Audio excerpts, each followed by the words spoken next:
दोस्तों, ये खबर न सिर्फ दिल दहला देने वाली है बल्कि हमारे समाज के कई गंभीर मुद्दों पर सवाल भी उठाती है। पुडुचेरी की पॉपुलर मॉडल और social media influencer San Rachel, जिन्हें लोग शंकर प्रिया के नाम से भी जानते थे, अब हमारे बीच नहीं रहीं। 26 साल की सैन ने अपने घर में अपनी जिंदगी को खुद ही खत्म कर लिया और इस खबर ने उनके फैंस, फैशन इंडस्ट्री और पूरे देश को सदमे में डाल दिया है। सैन रचेल, जिन्होंने मिस पुडुचेरी 2020 और क्वीन ऑफ मद्रास जैसे बड़े खिताब अपने नाम किए थे, एक उभरती हुई स्टार थी। उनकी खूबसूरती और टैलेंट ने उन्हें सोशल मीडिया पर खूब पॉपुलर बनाया था। लेकिन इस चमक दमक की दुनिया के पीछे एक ऐसी सच्चाई थी जिसने उनकी जिंदगी को अंधेरे में धकेल दिया। पुलिस की जांच के मुताबिक सैन ने अपने घर में ब्लड प्रेशर और नींद की गोलियों की भारी मात्रा लेकर खुद को खत्म कर लिया। मौके से एक नोट भी मिला है जिसमें उन्होंने अपने जाने के लिए किसी को भी जिम्मेदार नहीं ठहराया। लेकिन जैसे जैसे जांच आगे बढ़ रही है, कई चौंकाने वाली बातें सामने आ रही हैं। सैन भारी कर्ज के बोझ तले दबी हुई थी। फैशन शो में हुए नुकसान और उनकी किडनी की बीमारी के इलाज का खर्च उनकी आर्थिक मुश्किलों को और बढ़ा रहा था। पिछले साल उनकी शादी हुई थी और अपने करियर को बनाए रखने के लिए उन्होंने अपने गहने तक गिरवी रख दिए थे। यह सब इतना भारी पड़ गया कि सैन गहरे डिप्रेशन में चली गईं। उनकी इस हालत ने उन्हें उस रास्ते पर धकेल दिया जहां से कोई वापसी नहीं होती। दोस्तों, ये खबर सिर्फ एक मॉडल की कहानी नहीं है, बल्कि उस सच को उजागर करती है जिससे लाखों लोग हर दिन जूझ रहे हैं। कर्ज का जाल, मानसिक तनाव और समाज का दबाव, ये सब मिलकर एक ऐसी स्थिति बना रहे हैं जहां लोग अपनी जिंदगी को खत्म करने का रास्ता चुन लेते हैं। सैन की कहानी हमें सोचने पर मजबूर करती है कि आखिर हमारा समाज और सिस्टम कौन कौन सी कमियां छोड़ रहा है। सैन रचेल की कहानी में कर्ज एक बड़ा कारण बनकर सामने आया।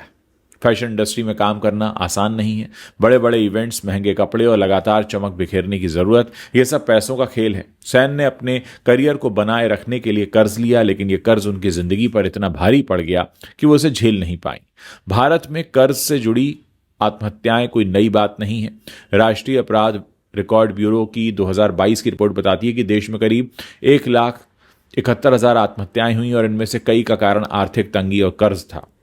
सहारनपुर से लेकर पुडुचेरी तक ऐसी कहानियां हर जगह सुनने को मिल रही हैं। लेकिन सवाल यह है कि क्या हमारा सिस्टम लोगों को इस जाल से बचाने के लिए तैयार है?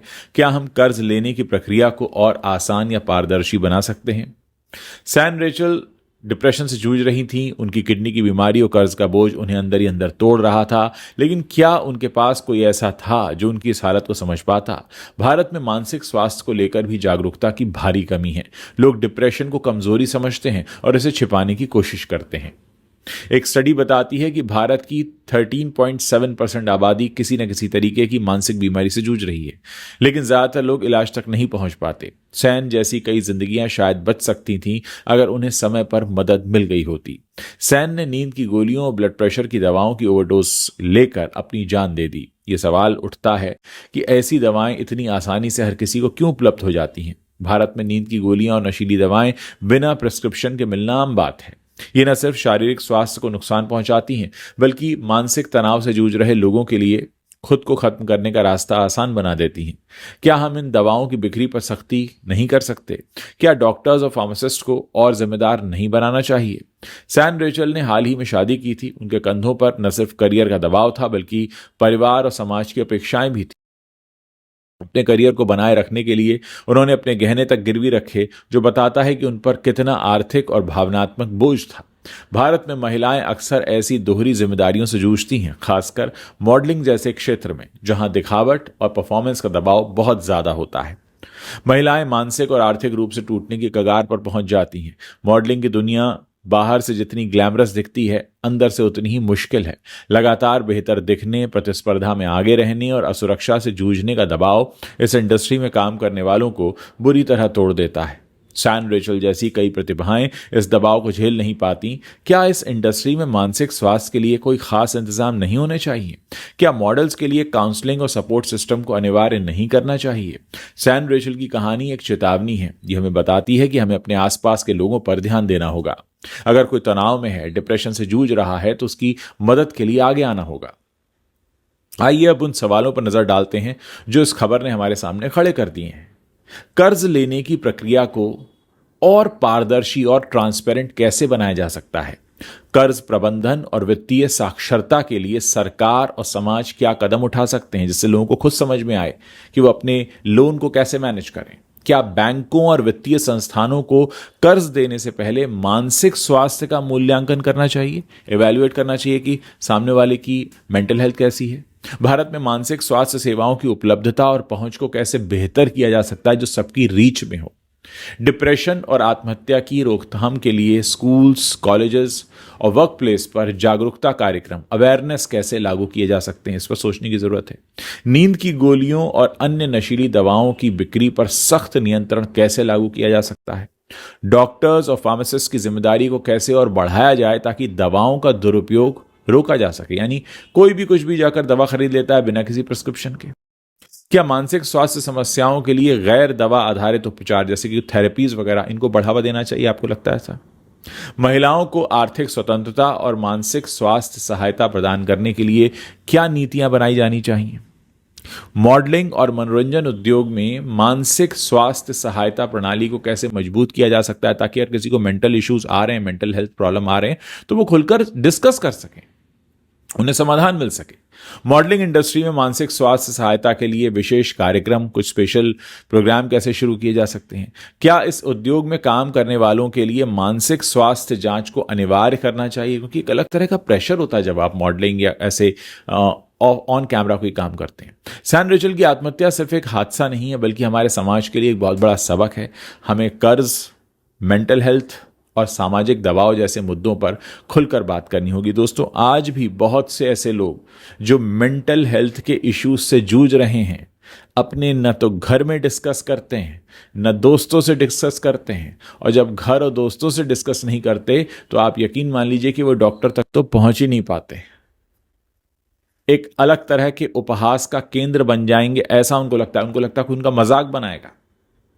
लेकिन दोस्तों, इसकी वजह से क्या होता है कि इसका प्रेशर सिर्फ आप अकेले अपने ऊपर ले रहे होते हैं। एक तो वैसे भी आज इंटरनेट की दुनिया में इंसान बहुत अकेला हो चुका है। हम अपने सेलफोन और लैपटॉप या टैब के साथ होते हैं और हमें लगता है वही हमारे दोस्त हैं, जबकि हम ह्यूमंस की ज़रूरत होती है, चाहे हमारे क्लोज रिलेशनशिप हो या दोस्त हो, जहां पर हम खुलकर अपनी बात कह सकें। हर शख्स किसी ना किसी परेशानी से जूझ रहा है। हर किसी के सामने कोई ना कोई चैलेंज है। कोई प्रोफेशनल लाइफ में परेशान है, कोई पर्सनल लाइफ में परेशान है, कुछ लोग दोनों लाइफ में परेशान है। लेकिन ये सारी चीज़ें हम अपने अंदर रखते हैं, किसी से डिस्कस नहीं करते, और फिर एक दिन एक खबर आती है जो सब कुछ हिला जाती है, और फिर पता चलता है कि बहुत कुछ था जो चल रहा था लेकिन कभी किसी से कहा नहीं गया, किसी ने पूछा नहीं, हमने बताया नहीं, और कुछ ऐसा बड़ा निर्णय ले लिया जिसकी वजह से आज हमें ऐसी खबर करनी पड़ रही है। सोचिए, 26 साल कोई उम्र होती है, 26 साल में तो जिंदगी शुरू होती है, बड़े बड़े सपने होते हैं, आप बहुत कुछ करना चाहते हैं, आप बहुत कुछ अचीव करना चाहते हैं, आपका शरीर पूरी तरीके से तैयार हो रहा होता है उस उम्र में। दोस्तों, बहुत दुख की बात है कि इस तरह की खबर हमारे बीच में सामने आई है, लेकिन ये मौका ऐसे तैयारी करने का है ताकि ऐसी कभी घटना और किसी के साथ ना हो। अगर आप किसी भी समस्या से जूझ रहे हैं तो हमारे आसपास इतने लोग हों, इतना सिस्टम इतना अच्छा हो कि हम उसमें शेयर कर पाएं, बता पाएं, और बात सिर्फ शेयर करने और बताने तक नहीं है बल्कि हम उसका इलाज या समाधान ढूंढ सकें। इतना खुला हमें अपने समाज को बनाने की जरूरत है, ना कि हम पुरानी दकियानूसी बातें करें जहां पर कोई भी शख्स अपने मेंटल हेल्थ इश्यूज को बताने से इसलिए डरे कि उसे लगे उसका मजाक बनाया जाएगा। दोस्तों, ये मजाक बनाने की बात नहीं है। ये आने वाली पीढ़ियां, आने वाली नस्लें हमसे सवाल करेंगी कि क्या समाज में ऐसा कोई सिस्टम ही नहीं था जहां पर लोग इस तरह के अगर मसलों से जूझ रहे हो तो खुलकर बात कर सकें। मैं चाहूंगा कि इस पर आप अपनी जो भी राय रखते हैं मेरे इस वीडियो के नीचे कमेंट सेक्शन है, वहां लिखना मत भूलिएगा। जरूर लिखिएगा, मैं आपके कमेंट्स पढ़ने का इंतजार कर रहा हूं।